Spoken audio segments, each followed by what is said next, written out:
بسم اللہ الرحمن الرحیم۔ قرآن کی وہ سورت جو آپ جمعہ کی نماز میں کبھی کبھی پڑھتے تھے، سورہ جمعہ اور پھر سورہ منافقون، تو سورہ منافقون کے آخر میں ہے اللہ رب العالمین نے فرمایا وَأَنفِقُوا مِمَّا رَزَقْنَاكُمْ مِن قَبْلِ أَن يَأْتِيَ أَحَدَكُمُ الْمَوْتُ، کہ اللہ نے تم کو کہہ رہا ہے کہ ہم نے جو کچھ تمہیں روزیاں اور نعمتیں عطا کی ہیں، ہم نے جو کچھ عطا کیا ہے ان میں سے خرچ کرو۔ وَأَنفِقُوا مِمَّا رَزَقْنَاكُمْ مِن قَبْلِ أَن يَأْتِيَ أَحَدَكُمُ الْمَوْتُ، اس سے پہلے کہ تم میں سے کسی کے پاس موت آ جائے، موت کا وقت آ جائے، فَيَقُولُ، تو وہ یہ کہنے لگے لولا اخرتنی رب لولا اخرتنی الی رب لولا اخرتنی الی اجل قریب، کہ پروردگار ایسا کیوں نہیں ہوا کہ تو مجھ کو کسی قریبی وقت کے لیے مؤخر کر دیتا، تھوڑی سی اور مہلت دے دیتا، مرنے جا رہا ہوں، ایسا کیوں نہیں کیا؟ پروردگار کر رہا ہے کہ تھوڑا اور ٹائم دے دے، ہاں فَأَصَّدَّقَ وَأَكُن مِّنَ الصَّالِحِينَ، تو میں صدقہ و خیرات کر لوں۔ ہاں بعض علماء نے کہا کہ یہاں صدقے ہی کا ذکر کیوں کیا؟ حج کر لوں، نماز پڑھ لوں، روزہ رکھ لوں، قرآن کی تلاوت کر لوں، ذکر کر لوں، یہ نہیں کہا۔ یہ اس لیے کہا کہ انسان اللہ سے اور آخرت سے غافل ہوتا ہے دنیا کے چکر میں، مال و دولت کے پیچھے پڑھ کر۔ صدقہ و خیرات کرنا اسی مال کا خرچ ہے، گویا واقعی دل سے قربانی دے رہا ہے بندہ،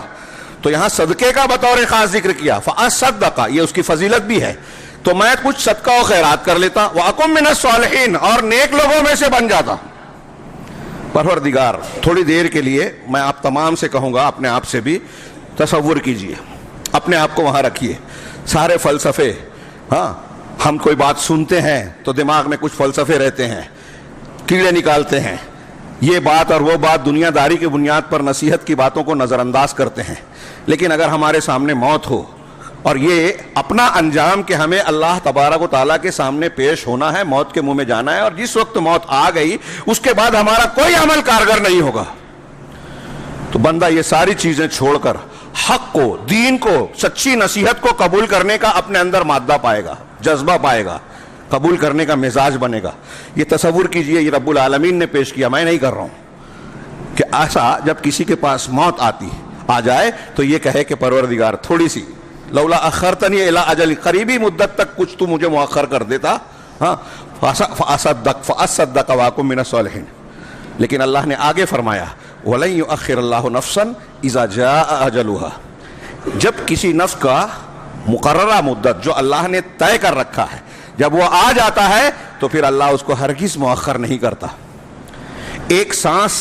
ایک لمحہ، ایک سیکنڈ اور اس کا کوئی چھوٹے سے چھوٹا حصہ آپ کو ہم کو مہلت نہیں مل سکتی۔ سوچئے تھوڑی دیر کے لیے، میں عرض کر رہا ہوں کہ اس تصور میں اس موقع پر اپنے آپ کو رکھیے کہ میری موت کا وقت آ گیا، اب میں سوچ رہا ہوں کہ مجھے کچھ مہلت مل جاتی، وصیت نصیحت کر لیتا، معاملات ٹھیک ٹھاک کر لیتا، اللہ سے توبہ کر لیتا۔ اس موقع کو آپ اور ہم یاد کریں تو ہمیں جو یہ ابھی موقع ملا ہوا ہے، صحت ہے، شعور ہے، ہوش و حواس ہے، کام کرنے کی مہلت ملی ہے،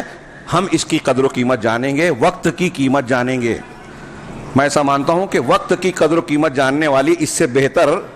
تعلیم اور قرآن کا جو یہ بیان ہے نہیں ہو سکتی،